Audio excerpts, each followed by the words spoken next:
I remember the exact moment my life shattered.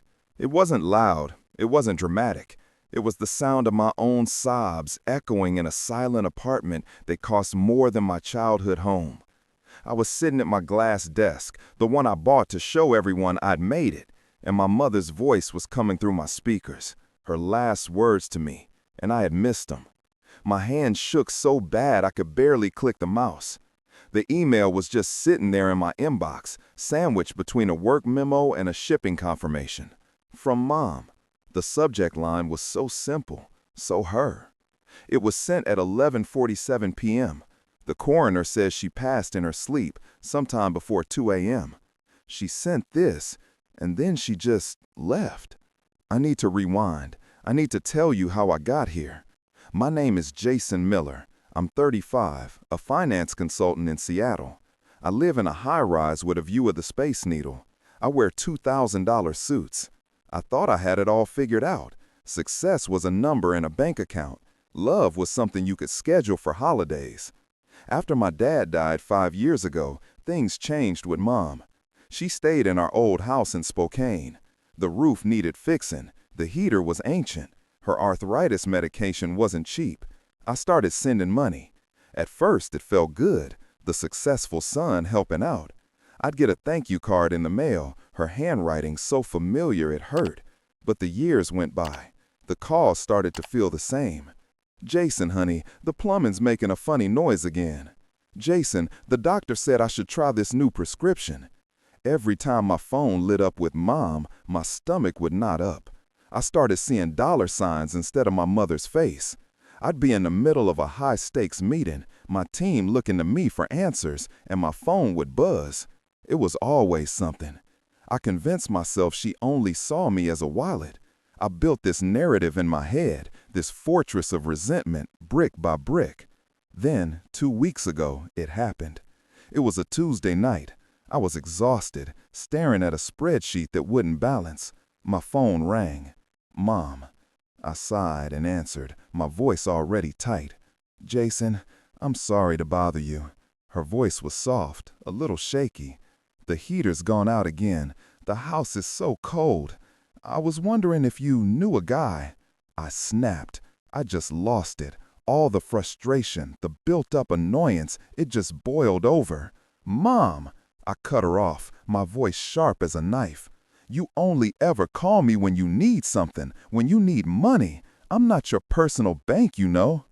The silence on the other end was heavier than any noise. I could hear her breathing, a small, fragile sound. I felt a flicker of guilt, but I smothered it with my own self-righteousness. Okay, Jason, she finally said, her voice so quiet I almost didn't hear it. There was no anger, no fight, just defeat. Take care of yourself. She hung up, and that was it. The last thing I ever said to my mother was an accusation, a cruel, selfish lie. The days after that were quiet, no calls. I told myself she was just giving me space, that she was mad. I buried myself in work, in the city's noise. I went to fancy bars and dated women who liked my credit score. I didn't call her. My pride was a wall I couldn't climb. A week went by, then 2. I'd look at my phone, half expecting it to ring. It never did. The silence started to feel wrong. It wasn't an angry silence. It was an empty one. Then, this morning happened. I was at my desk, drinking my $6 coffee, scrolling through emails. Delete, delete, archive. And then I saw it. From Mom. Sent the night she died. My breath caught in my throat. My first thought was, what does she need now? Even then, my mind went there. God, I'm disgusting. I clicked it. The email was just a few lines. My dearest Jason, I know you're busy. I recorded this for you. I love you more than you will ever know. Mom. There was an audio file attached, just a simple MP3.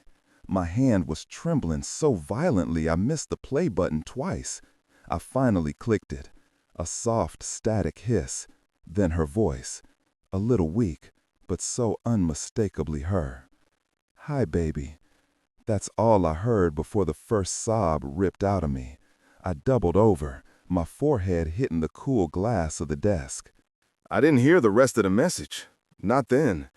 Her voice, the love in it, the sheer absence of any anger for my horrible words, it destroyed me.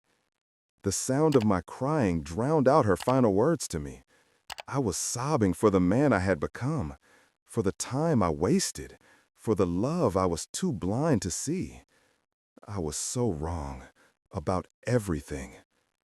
I keep wondering how many people are out there making the same stupid mistakes I did, letting pride build walls between them and the people who matter most. I'm sitting here in this expensive apartment and I've never felt more poor.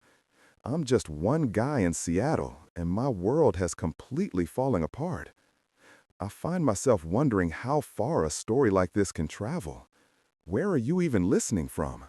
Comment your city below, just so I know I'm not completely alone in this. The silence in my apartment after that was the loudest sound I've ever heard. It wasn't just quiet, it was heavy. It pressed down on me. I sat at my desk for what felt like hours, just staring at my dark computer screen. I could see my own reflection, distorted and pale in the black glass. My eyes were red, my face was puffy. I looked like a stranger to myself. My first coherent thought was a stupid one. I needed water. My throat was raw from crying. I pushed my chair back, the wheels scraping against the hardwood floor. The sound was too sharp in the stillness. I walked to my kitchen, my steps slow and unsteady. I opened the fridge. The light was blinding. I grabbed a bottle of water, my hands still shaking. The cold plastic felt real, solid. I twisted the cap off and drank. The water didn't help. Nothing could wash away the taste of my own regret. I had to hear it. I had to hear the rest of the message. The fear was a physical thing, a cold knot in my stomach. What if I couldn't bear it? What if her words were full of the hurt I'd caused? But I owed it to her. I walked back to my desk, my legs feeling like they were made of lead. I sat down. The chair felt colder now. I took a deep, shuddering breath. It hitched in my chest. I clicked the audio file again. Her voice started right from the beginning. "Hi, baby." I closed my eyes. I forced myself to listen. I didn't sob this time. I just let the tears fall silently, hot and fast down my face. "I know you're angry with me," she continued, her voice soft, a little raspy. "And I'm so sorry if I've been a burden. That was never, ever my intention." She paused, and I could hear her take a slow, careful breath. "The truth is, every time I called you, it was just an excuse to hear your voice." A fresh wave of pain hit me so hard I almost couldn't breathe. I gripped the edge of the desk. "When your father died," she went on, "a part of me went with him. This house got so big and so quiet. And you were out there building this amazing life. I was so proud. I am so proud. But I missed my little boy. I missed our talks. So when the sink leaked, I'd think, well, now I have a reason to call Jason. It was never about the money, honey. I saved every single dollar you ever sent me. It's all in an account for you. I just wanted a few minutes of your time." I let out a choked sound, a mix of a gasp and a cry. She had saved it, all of it. All those times I'd rolled my eyes thinking she was draining me, and she was just putting it away, for me. "The heater really did break tonight," she said, and I could almost hear a small, sad smile in her voice. "It is awfully cold in here, but that's not why I'm recording this. I'm recording this because I have a funny feeling. I'm just very tired, Jason." My heart hammered against my ribs. She knew. On some level, she knew. "I need you to know something, and I need you to listen. You are the best thing I ever did in my life. Your ambition, your drive, it comes from a good place. But don't let it harden your heart. A life filled with things is an empty life if it's not also filled with people, with love. She coughed softly. I love you, Jason, more than the whole wide world. I have loved you from the first second I held you, and I will love you long after I'm gone. Please don't be sad. Please just be happy. Be a good man. That's all I've ever wanted for you. There was another long pause. I could hear the faint sound of her clock ticking in the background, the same old grandfather clock from our hallway. Okay, my love, that's all. Good night. The recording ended. The silence returned, but it was different now. It was filled with her love, her forgiveness, her wisdom. I had been so blind. I built my entire identity on being smart, on seeing the numbers, the angles, the bottom line, and I had missed the most important thing right in front of me. I stood up and walked to my floor-to-ceiling window. I looked out at the Seattle skyline. The lights of the city twinkled. Thousands of windows, thousands of lives. I used to look at that view and feel powerful. Now I just felt small. I thought about my mom, alone in that cold, dark house. I thought about her listening to the clock tick, saving my money, and just wishing her son would call to talk about nothing at all. The consequences of my actions weren't just this pain I was feeling. The consequence was that I had wasted our last years. I had traded them for client meetings and closing deals. I had made my mother feel like a nuisance when she was my greatest champion. That is a debt I can never repay. That is a failure that will follow me for the rest of my life. I have to figure out how to live with this. How do you move forward when you fundamentally misunderstood something so basic? How do you become a different person? I have this recording now. It's my most treasured possession. It's also the most painful. It's a gift and a punishment all at once. It's the sound of the love I took for granted. I have to learn its lesson. I have to. For her. It's crazy to think this all started with a broken heater in Spokane. A simple problem I was too arrogant to see the real meaning behind. I wonder if anyone else is out there, seeing a simple problem and missing the real human need hidden inside it. I'm sitting here, looking at this vast city, feeling completely lost. Tell me, where are you in the world right now? Just drop your city in the comments. It would help to know I'm not the only one staring out a window tonight, rethinking everything. The next few days were a blur. I called my office and told them I had a family emergency. My boss was understanding, but his voice was distant. I was just a name on a spreadsheet to him, too. Ironic. I didn't leave my apartment. I ordered food I didn't eat. I just played my mom's message over and over. Each time, I heard something new. The slight tremor in her voice when she said she was proud. The way she took a breath before saying, I love you. Like she was putting her whole soul into those 3 words. I had to go back to Spokane. I had to see the house. I booked a flight for the next morning. The whole process felt surreal. Clicking buttons on a website for a trip I never wanted to take. Packing a bag felt like moving through water. Every action was slow and heavy. The flight was the worst. Stuck in a metal tube, 30,000 feet in the air, with nothing to do but think. The man next to me was working on a laptop, his fingers flying across the keyboard. Important deals, big numbers. I saw the old me in him. I wanted to grab his shoulders and shake him. I wanted to tell him to call his mom. But I just stared out the window at the clouds. My rental car felt cheap and flimsy. The drive from the airport to my childhood neighborhood was a punch in the gut. Every street corner held a memory. The park where I learned to ride a bike. The 7-Eleven where I'd buy Slurpees after school. It all looked smaller, faded. And then I turned onto my street.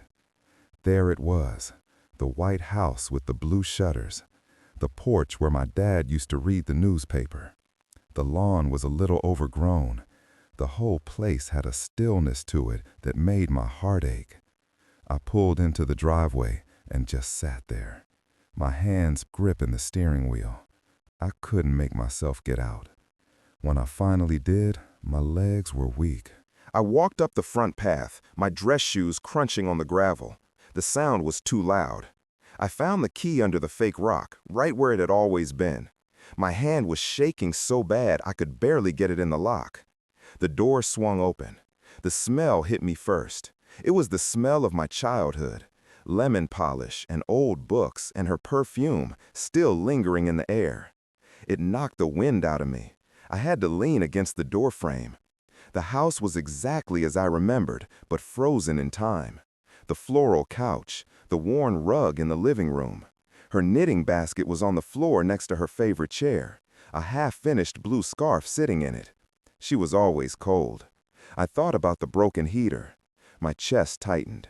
I walked into the kitchen. A single mug was in the sink. On the counter was a notepad. At the top, in her handwriting, it said, "Call Jason about," but the rest of the line was blank. She never got to finish the sentence. I sank into one of the kitchen chairs and put my head in my hands. I had to find the bank statements. She said she saved the money. I went upstairs, to my old room. It was still my room. My high school trophies were on the shelf. My faded Nirvana poster was still on the wall. It was like a museum to a person I didn't even know anymore. I found the documents in a small lockbox in her closet. The key was in her jewelry box. I sat on the floor of her bedroom, surrounded by her things, and opened it. There they were, bank statements going back 5 years, and a little savings account book. I flipped through it, deposit after deposit. Every amount I ever sent her was there. Not a single dollar was spent. The balance was staggering. She had lived on her small teacher's pension and Social Security. She never needed my money, not once.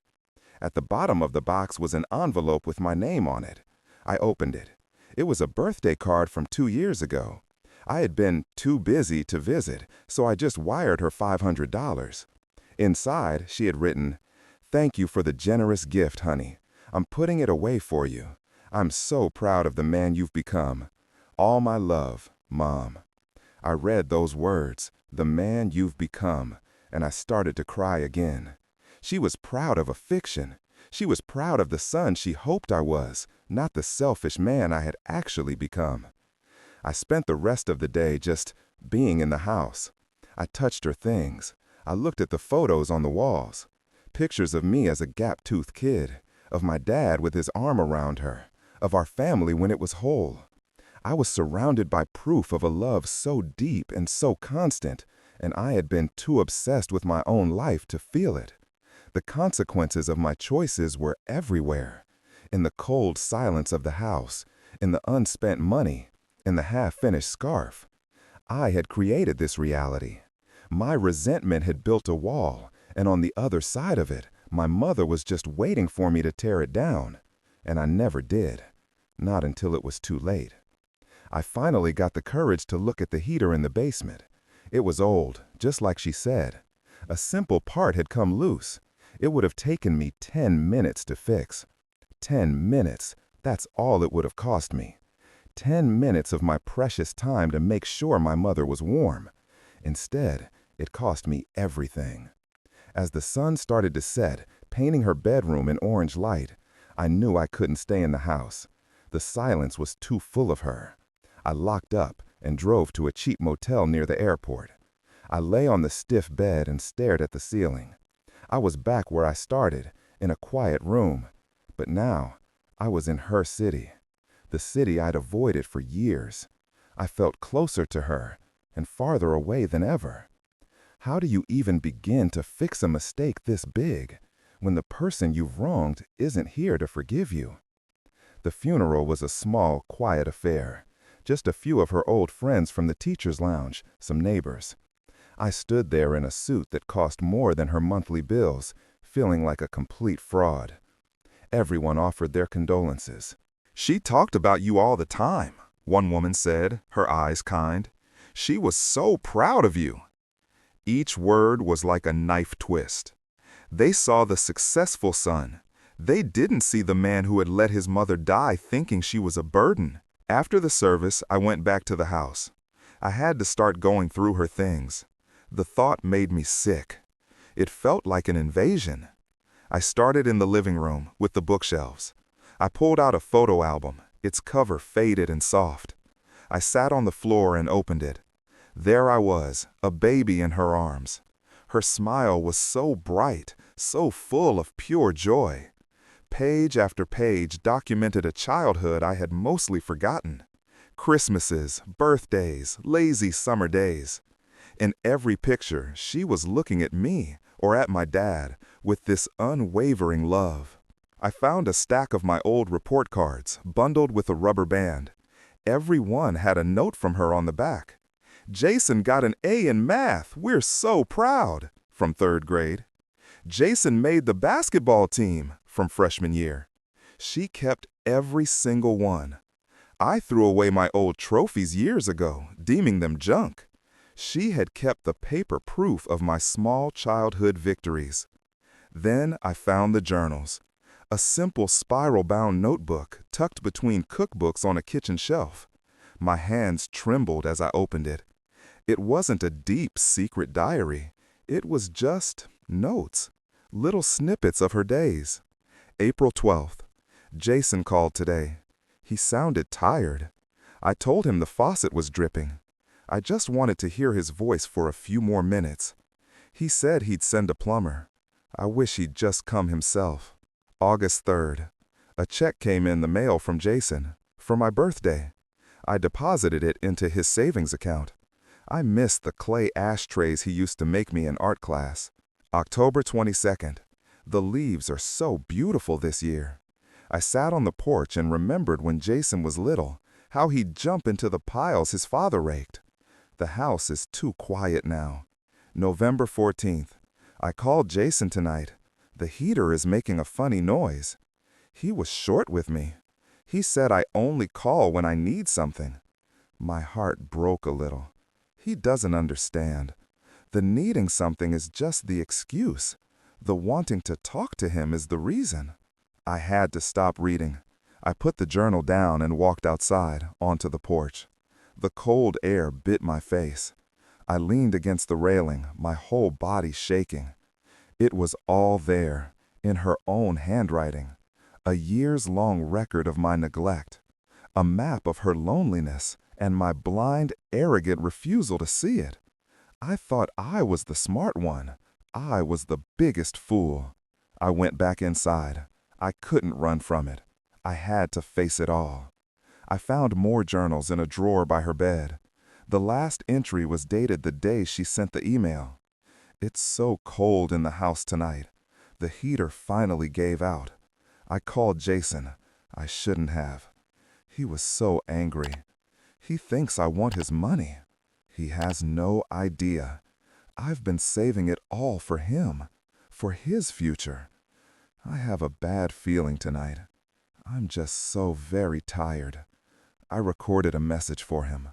I need him to know. I need him to know that he was my whole world. I hope he listens. I hope he understands one day. I closed the journal. The silence in the house was absolute. It was the silence of a story that was over, and I had missed most of the chapters. I had been too busy writing my own. The next day, I met with her lawyer. The will was simple. Everything went to me. The house, the small pension, and the savings account. He handed me the bank book. I already knew the number, but seeing it officially on legal letterhead was different. It was a monument to my failure. "What are your plans for the property?" the lawyer asked, all business. I don't know, I said. And I truly didn't. Selling it felt like erasing her. Keeping it felt like preserving a tomb. I drove back to the motel, the bank book on the passenger seat. That money felt dirty. It was blood money, paid in the currency of my own ignorance. I couldn't spend it, not on myself. not on my expensive coffee and my fancy suits. That money was a lesson, not a reward. I lay in the motel that night, the floral bedspread scratchy against my skin. I played her message again on my phone. Her voice was calm, full of love. There was no accusation, no guilt, just a mother's final, desperate attempt to reach her son, to soften his heart. The consequence of my actions wasn't just the grief. It was this new, painful clarity. I saw the world through her eyes now, and I saw the man I had become, and I was ashamed. I thought about my life in Seattle, the high-rise apartment with the view I loved, the corner office, the respect from colleagues. It was all a house of cards. It was built on a foundation of selfishness, and it had collapsed with one phone call and one email. How do you go back?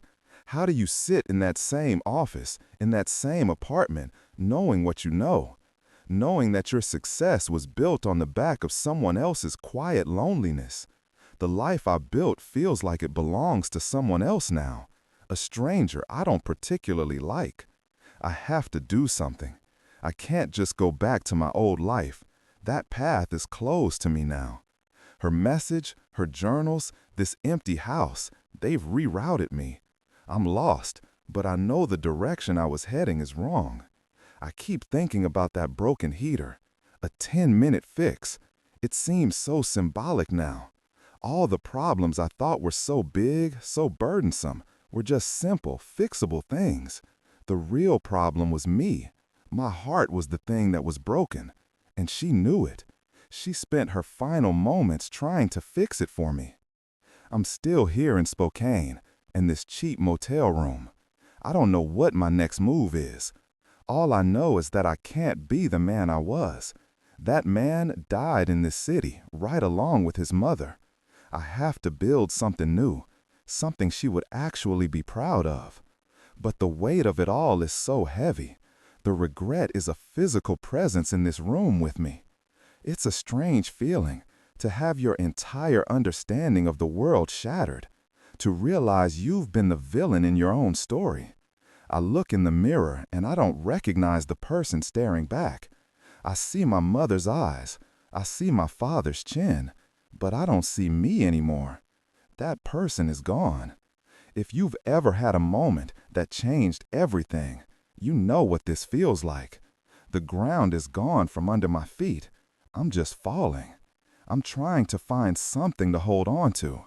Her words are my only rope. Be a good man. It sounds so simple. It feels impossible. I'm going to have to make a choice soon. Go back to Seattle and try to pretend, or stay here and figure out what a good man actually does. This isn't just a story about losing my mom.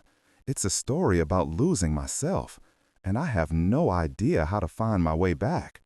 If you have any idea how to start over, I'm listening. Honestly, I'm just listening. If this story, my failure, means anything, maybe it's a warning. Don't be like me. Don't wait until it's too late to hear what someone is really saying. If this resonates with you, if you felt this kind of earth-shattering regret, please let me know. Like, comment, and subscribe. Maybe we can figure this out together. Because right now, I have never felt more alone. I spent the next week in that motel room. I didn't shower for 3 days. The manager knocked on the door, asking if I was extending my stay. I handed him cash through a cracked door. I couldn't bear to look at another person. The room smelled like stale fries and grief. I lived on takeout from the diner next door. The food tasted like nothing. It was just fuel for a body I didn't want to inhabit anymore. I drove to the house every day. I'd just sit in my car in the driveway for an hour before I could go in. The first time I tried to actually do something, I chose the heater. I went down to the basement. It was dark and damp, smelling of earth and old wood. The furnace was this big, hulking metal thing. I found the loose part right away, just like I knew I would. A simple connection had rattled free. I pushed it back into place with a quiet click. I turned the thermostat up. A few seconds later, warm air sighed through the vents. I sat down on the concrete floor, right there in the dust, and I cried. I cried for the warmth she never felt. I cried for the 10 minutes I was too selfish to give. I started cleaning. Not a professional hired-out cleaning. I did it myself. I washed the single mug in the sink. I dusted the shelves. I folded the clothes in her dresser. Every sock, every sweater was a piece of her I was putting away forever. It was the most painful, sacred work I've ever done. My hands were shaking the whole time. I found more of her notes. A grocery list with Jason's favorite cookies written at the bottom. A reminder to herself to take my college graduation photo back into its album. She was constantly maintaining the museum of my life while I was out building a monument to myself. I couldn't bring myself to touch her knitting basket. The half-finished blue scarf was still there. It was a question she never got to answer, a project she never completed. It felt like my relationship with her, unfinished. I just left it there, on the floor by her chair. The money was the biggest problem. That savings account was a ghost haunting me. I couldn't keep it. I opened my laptop one night, the glow of the screen the only light in the motel room. I started researching. Teachers' aides, scholarships. I found a program that helped retired teachers on fixed incomes with home repairs. I called the number the next day. My voice was rough from disuse. I set up a fund in her name, the Evelyn Miller Fund. I transferred every last cent of that savings account into it. The money I'd sent her out of resentment would now keep other mothers warm. It was the only thing that made sense. It didn't absolve me. Nothing could. But it felt like a start. It felt like something she would have wanted. I had to go back to Seattle. My job had been calling. My emails were piling up. My boss left a voicemail, his voice tight with concern. "Jason, we need to know you're okay. The quarterly reports." I deleted it. The thought of those reports, of profit margins and market shares, made me physically nauseous. That world felt like a distant, ridiculous dream. Packing my bag to leave Spokane was harder than packing it to come.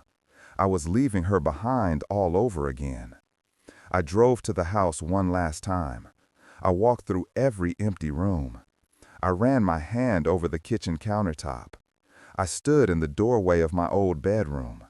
I took one thing, the blue, half-finished scarf from her basket. I folded it carefully and put it in my suitcase. It was the only thing I took from the house. The flight back to Seattle was quiet. I looked out the window the whole time. When the pilot came on and said we were beginning our descent, my stomach clenched. I wasn't ready.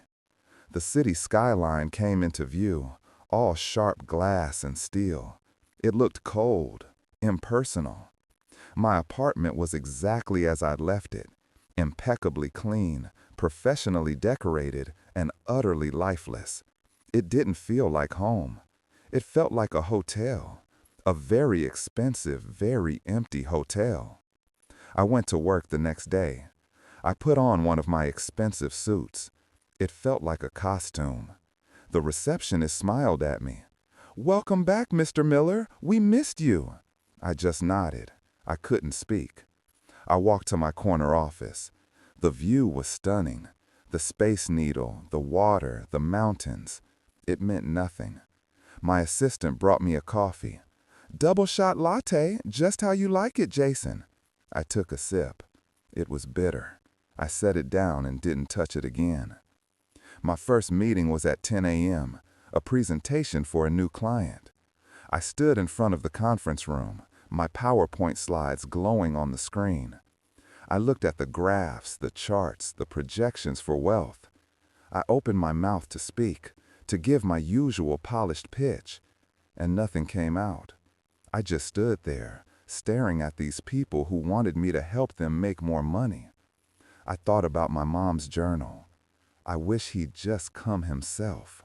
I closed my laptop. The click echoed in the silent room. "I'm sorry," I said, my voice quiet but clear. "I can't do this." I walked out of the conference room. I walked past my assistant's stunned face. I walked out of the office building. I stood on the sidewalk, surrounded by people in a hurry, and I took my first real breath in weeks. I went back to my empty apartment. I took off the suit and put on an old pair of jeans and a t-shirt. I sat on my expensive leather couch and I called the one person I thought might understand. My aunt, my mom's sister. I hadn't spoken to her in years. The phone rang. I almost hung up. Then she answered. "Hello?"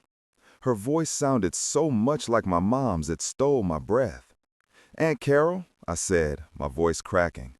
"It's Jason." There was a pause. "Jason," she said, not cold, but cautious. I found Mom's journals," I started. And then the whole story came tumbling out. The money, the heater, the message, the regret. I cried on the phone with my aunt. I was a 35-year-old man, sobbing to a woman I barely knew. She listened. She didn't interrupt. When I was finally done, spent and hollow, she spoke. "She loved you so much, Jason," she said softly. "She talked about you all the time. She knew you were busy. She never blamed you. And that was the worst part. She didn't blame me. She just loved me. She died loving the son she believed I was. And I have to live with the man I actually am. The consequence isn't just the grief. It's the lifelong task of trying to become the person she thought I was. I don't know if I can, but I have to try. For the first time since I got that email, I have a direction. It's not about money. It's not about success. It's about that simple, impossible command from her recording. Be a good man. I don't know what that looks like yet, but I'm going to find out. I quit my job the next day. I didn't give 2 weeks' notice. I just walked into my boss's office and handed him my key card and company phone. He was shocked. He offered me a leave of absence, anything to keep me. I was one of his top performers. I told him no. That person didn't work here anymore. I cleaned out my desk. It took one small box, a few pens, a picture of my parents from years ago that I kept hidden in a drawer. My colleagues watched me, their faces a mix of confusion and pity. I didn't care. Their world wasn't my world anymore. The next few months were a blur. I sold my apartment. The sleek furniture, the expensive art, it all went. The money from the sale, combined with my severance, was substantial. It would buy me time. I didn't know what I was buying time for, but I knew it wasn't for climbing another corporate ladder. I moved into a small rented house not far from where I grew up. It was a simple place with a yard. It needed work. For the first time, I looked forward to fixing things. I started with the leaky kitchen faucet. I did it myself, watching a video online. My hands, used to typing on a keyboard, fumbled with the wrench, but I got it done. The drip stopped. It felt like a small victory. I started volunteering, not with some big flashy charity. I went back to that program I'd funded, the Evelyn Miller Fund. I didn't tell them who I was. I just showed up and asked if they needed help with the repairs.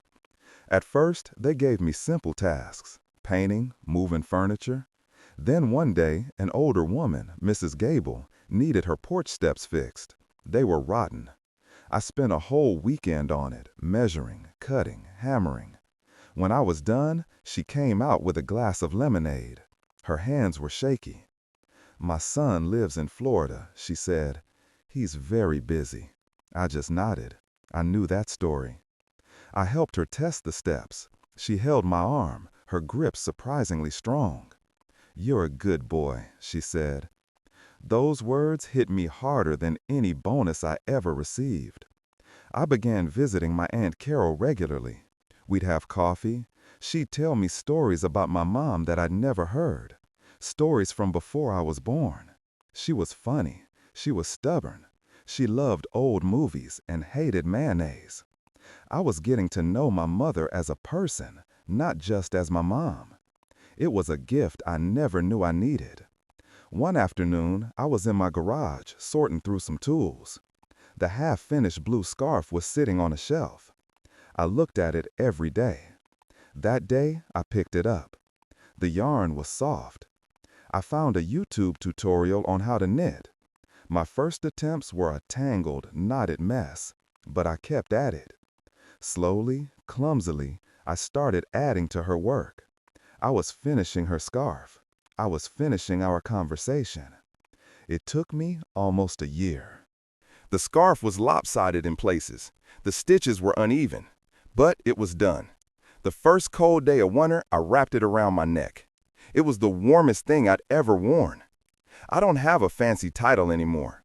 I don't have a corner office. I work with my hands now. I help people fix their homes. It doesn't pay much, but it pays enough. The weight of my regret hasn't disappeared. It's just changed shape. It's no longer a boulder crushing me. It's a stone in my pocket, a reminder. I feel it with every step I take. I still listen to her message sometimes. Her voice doesn't make me sob anymore. It just makes me miss her. It also makes me stand up a little straighter. I'm trying, Mom. I'm really trying. This isn't a happy ending. You don't get a happy ending when your carelessness costs you the most important person in your life. This is a different ending. It's an honest one. It's the story of a man who had to break completely before he could be rebuilt. I'm not the man I was.